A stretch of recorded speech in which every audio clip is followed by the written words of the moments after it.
always thought it was ironic that I lived by this bridge that is the same color and similar characteristics to the bridge in Edvard Munch's painting, The Scream.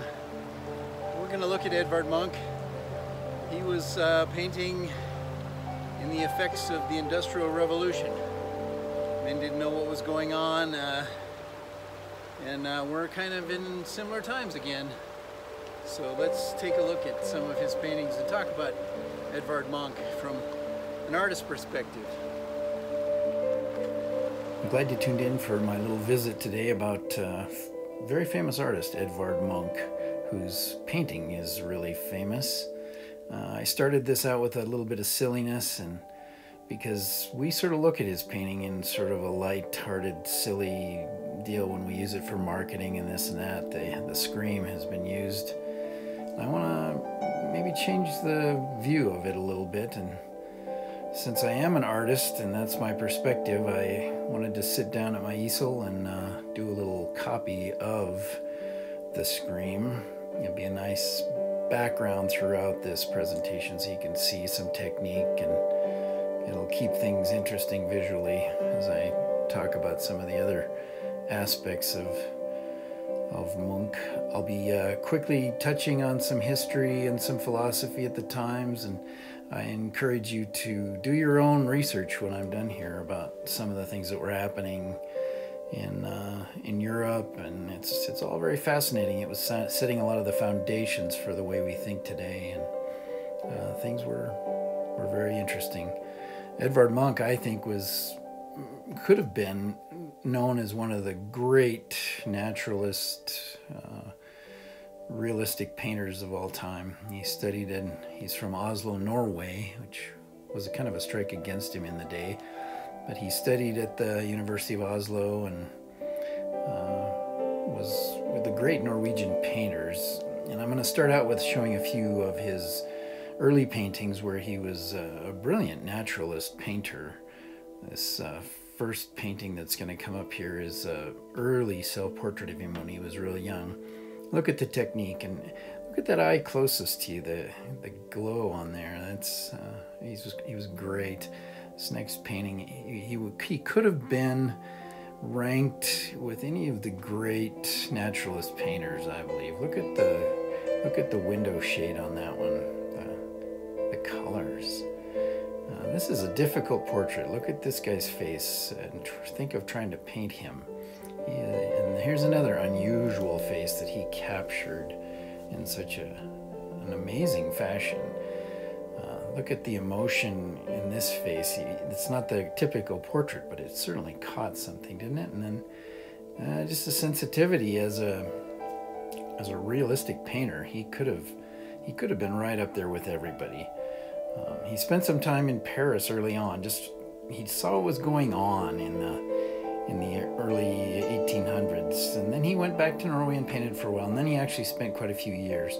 This is a portrait of Toulouse-Lautrec, who was one of the famous French painters in Paris, and then I put up a little list of the other things that were going on at the time, some of the other artists that were painting. He was born in 1863 and died in 1944. That is almost exactly the same timeline as Henri Matisse. Monet was painting his entire life. Van Gogh had just died before Munch painted The Scream in 1893. Van Gogh died in 1890. Klimt was painting in Vienna. Derain, Braque was right there. All those guys. Emile Bernard, who was maybe Van Gogh's best friend, was painting at the time. Gauguin, Seurat, Cezanne. It's pretty amazing. And you can pause this to look at that if you want. I'm going to put up a little map and change gears here of Europe in actually it's 1700, because Americans, we really don't know what was going on. Italy was still 5 or 6 different countries. The entire middle of Europe was a bunch of little countries. And then at the 1800 or 1900, when Munch was in the middle, here was what Europe looked like before World War I. Germany and the Austro-Hungary Empire were huge, and you should do a little research on your own, because there was a lot of turmoil going on at the time these guys were painting. It was... I don't think we can really even compare anything to it. And it was a really turbulent time. Philosophy was equally as crazy during that time, and I think it influenced Munch quite a bit. I found a painting here that I'm going to make some assumptions.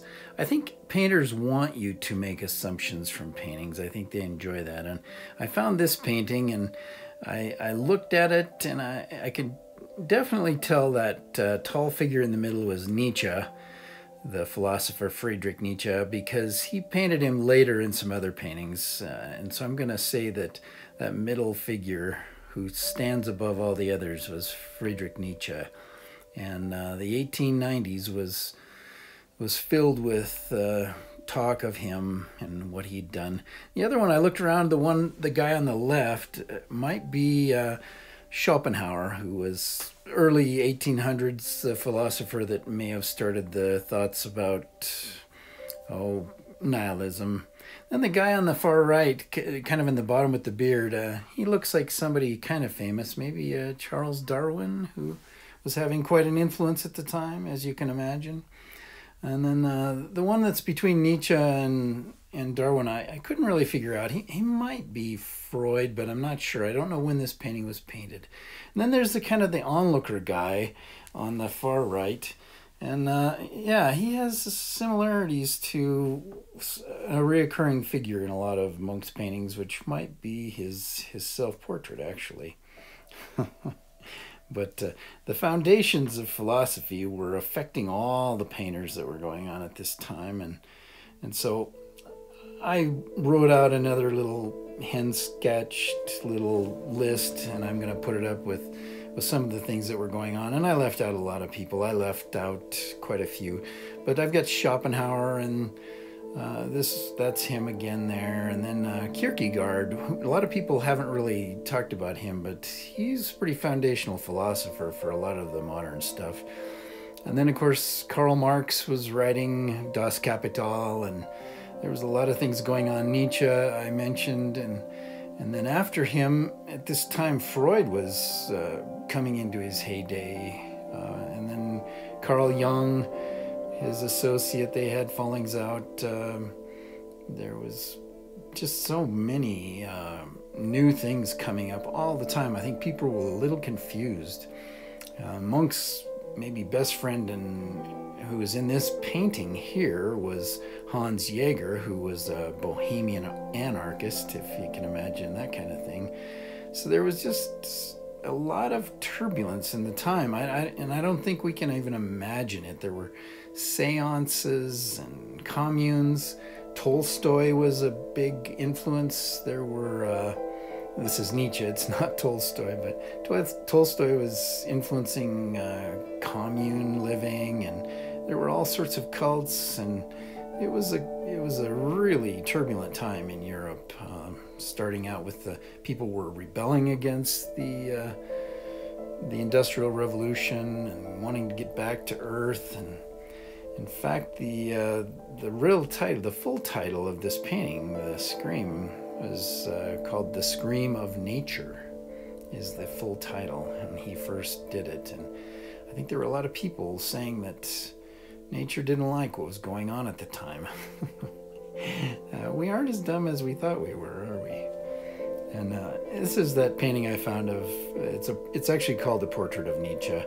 And he did this in, I don't know, 1906, I think. It's close to that. But I put them side by side so you could see the similar design elements in the Scream, and a portrait of Friedrich Nietzsche. And most people really don't know too much about Nietzsche. He's famous for the saying, God is dead, which led to the real rise in nihilism, which is kind of a namesake for Nietzsche. And yet he struggled after that, because he knew that if God was dead, mankind faced a moral crisis. Where would we find our basis for morality? And so the rest of his life he spent trying to discover a new morality where mankind could have a reason for living kindly with each other. He wrote a book, Thus Speaks Zarathustra, which is about a prophet that comes down from the mountain and basically gives some new guidelines, which are similar to the old guidelines.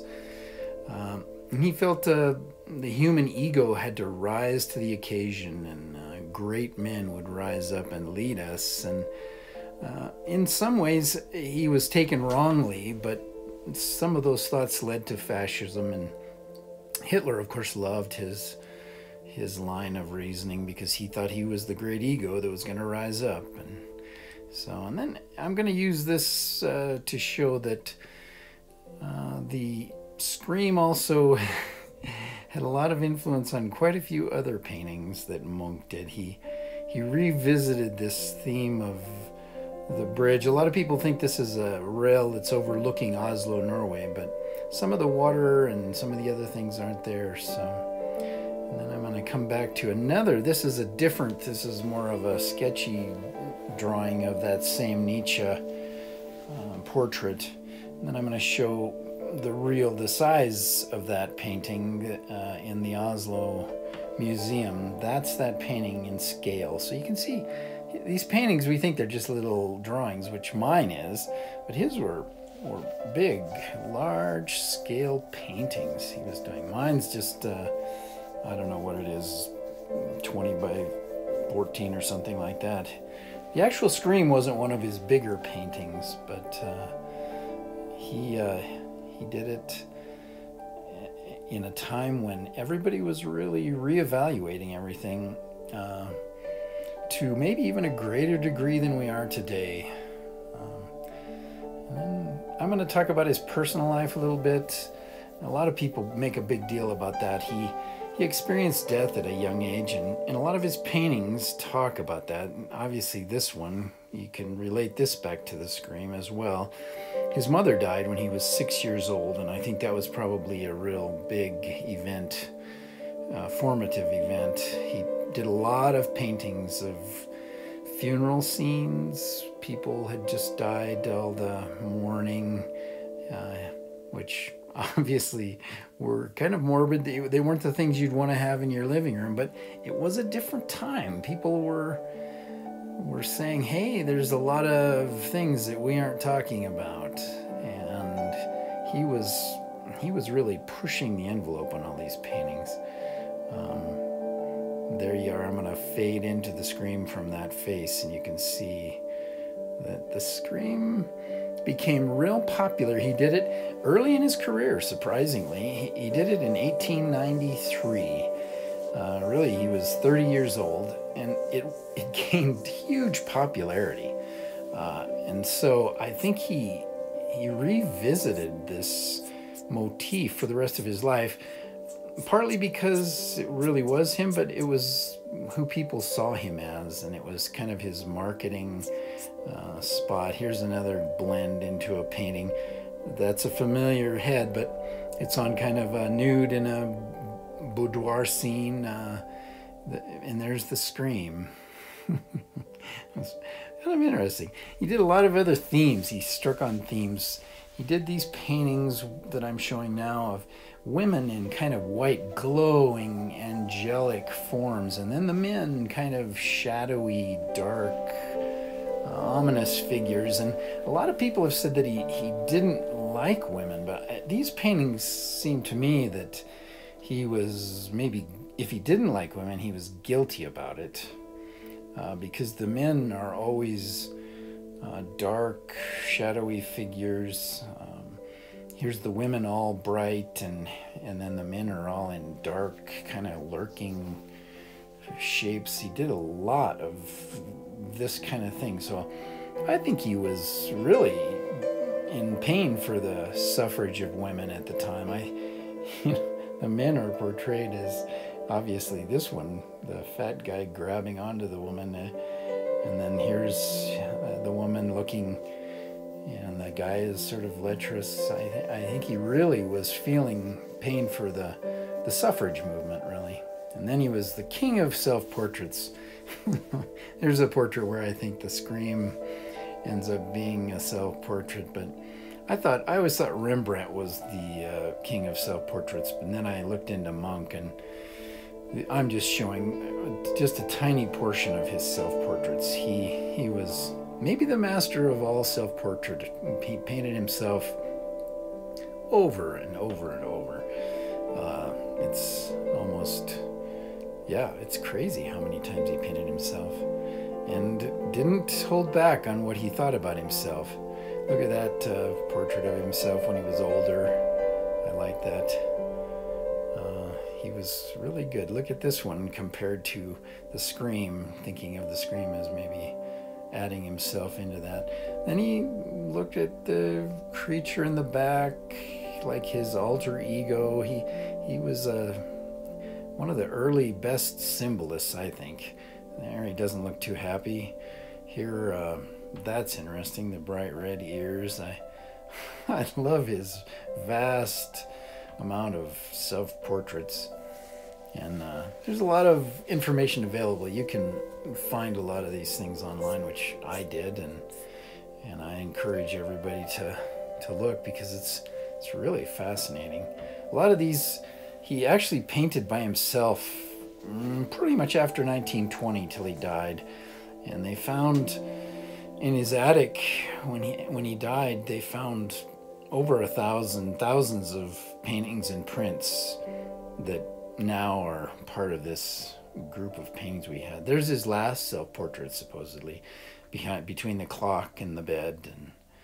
And then, of course, I grabbed this up because the shape of the face, and then I superimposed another Scream over the top of it to show he was probably, this influenced him a lot. I continue painting my little Scream. I'm getting there. You can kind of see there. I'll talk about some of the differences between his and mine at the end, and I like his better. I really spent about 45 minutes on mine, so I had the luxury of just copying what he'd already done, though. So I'm going to go back to some of Munch's other themes. One of his big themes was kind of an Adam and Eve, the woman with the apple theme. And these were real benign, kind of, you could pick up on it. Although, you know, there's that lurking man again, and the woman a little dejected by the apple tree. Here's another apple tree motif, Adam and Eve. And then he really jumped into a lot of real blatant Adam and Eve looking type things. These are two different paintings. He painted this one quite a lot. The sorrow of having made a mistake. That's a bit of a self-portrait, in him as the role of as Adam, and more the man and the woman in the garden themes.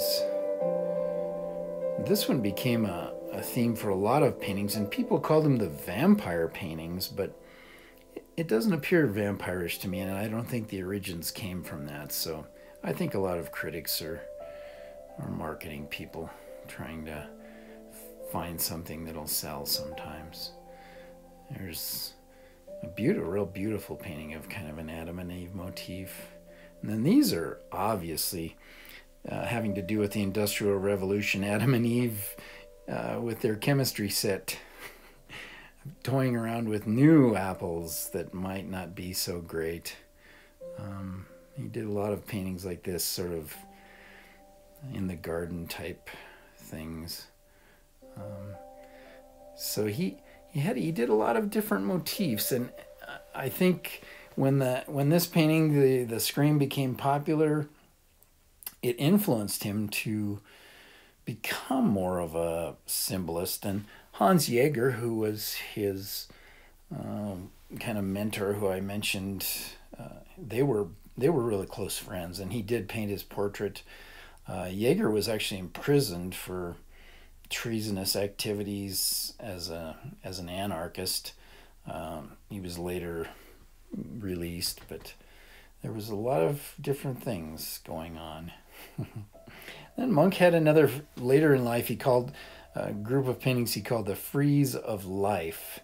And he was trying to capture all the things about life. And there's this shape in the middle, which is the moon reflecting on a lake, but you can see the outstretched arms kind of a thing. And I'm going to superimpose his, of course, painting of Christ on the cross over that.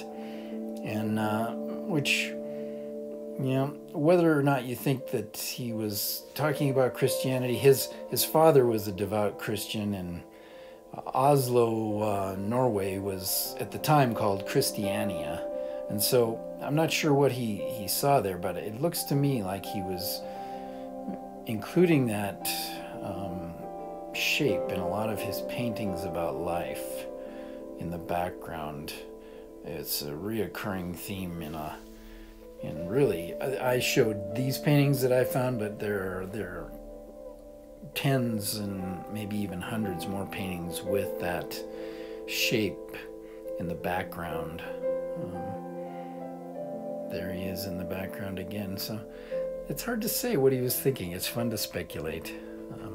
There was a lot of religion versus science going on at the time, and some guys were including religion in the spectrum of things, and some guys were trying violently to exclude it.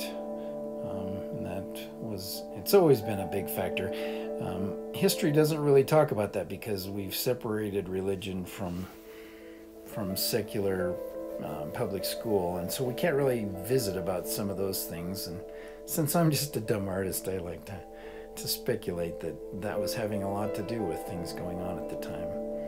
I came back to this painting. I wanted to show some of the scale of the work he was actually doing. There's that painting on the right-hand side, the right-hand wall, in a theater at the University of Oslo. He did real big mural paintings, and a lot of his work was quite big, which a lot of artists have a hard time doing big work, and the famous guys, they did big paintings. Look at the desks in front of this to give you some scale of how big that painting is. And then here's that painting of Nietzsche again. And you can see, when you're looking at it on the computer, it's just a little sketch. This painting is actually 6 by 10. He worked really hard, which is kind of the hallmark of all the great artists. Big murals, big murals. He was always working, which, like I said, is the hallmark of the great artists.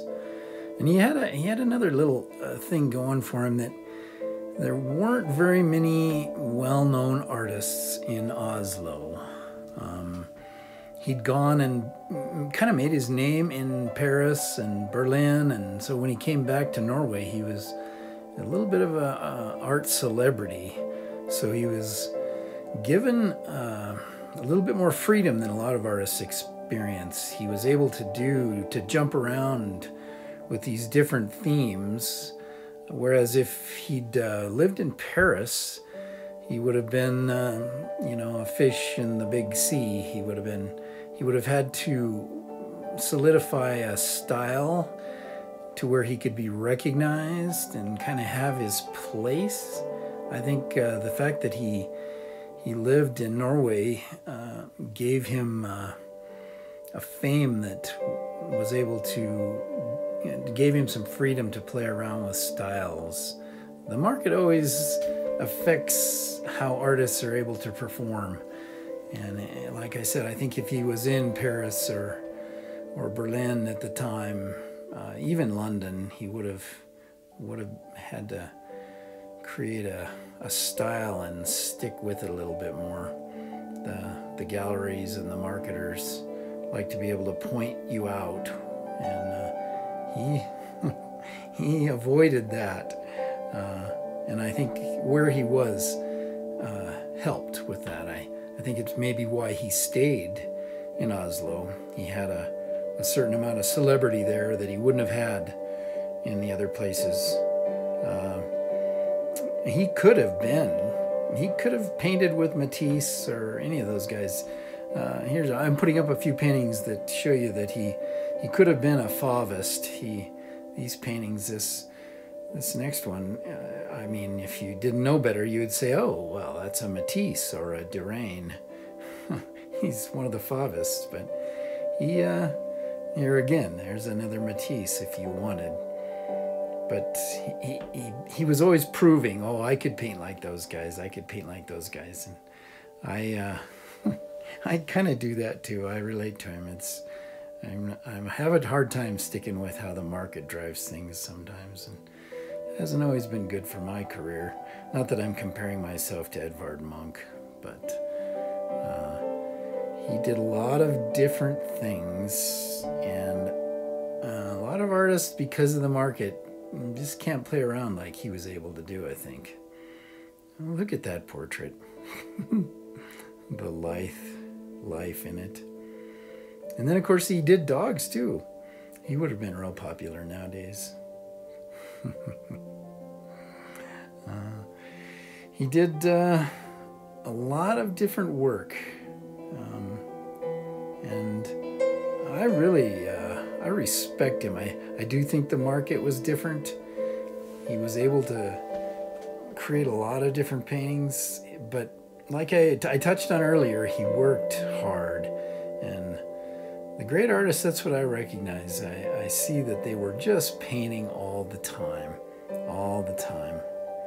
And he had a turbulent life. And then towards the end of his life, he found some peace. And these next few paintings I'm going to stick up here show what he was doing towards the end of his life. These more idyllic sunsets and sunrises, beautiful countryside. Once again, he just continued to paint on themes over and over. Did numerous different versions of a theme. I really think these sunset, sunrise paintings are some of my favorites of his. The energy in them is just so dramatic that I really enjoy him. And I'm glad he found some peace. He actually had a nervous breakdown around 1908, 1910, and was institutionalized for a while, and came out and actually quit drinking, got off all the drugs, and then continued to paint, which is pretty rare for people. Well, I'm getting close to being done with my little deal. I'm going to put up the actual Scream and do some comparisons here. I only really took about 45 minutes on my painting, so and I had the option of just copying what he did, but I missed, he had those cheekbones in his painting, and I really didn't put any cheekbones in my guy. He's just got that long, slender face, because I think that's how we picture it. We forget about that little jog on the skull of the cheekbones, and Munch put that in on his. And I didn't have a very good pastel that was a blue for the blue he got, so I had to sort of fake mine in. Otherwise, I'd have been a little closer, I think. I should have looked at what I had available before I started painting. But like I said, go back and study some of these things. I'm just touching. A half hour is just not enough to spend talking about somebody who really is one of the seminal artists.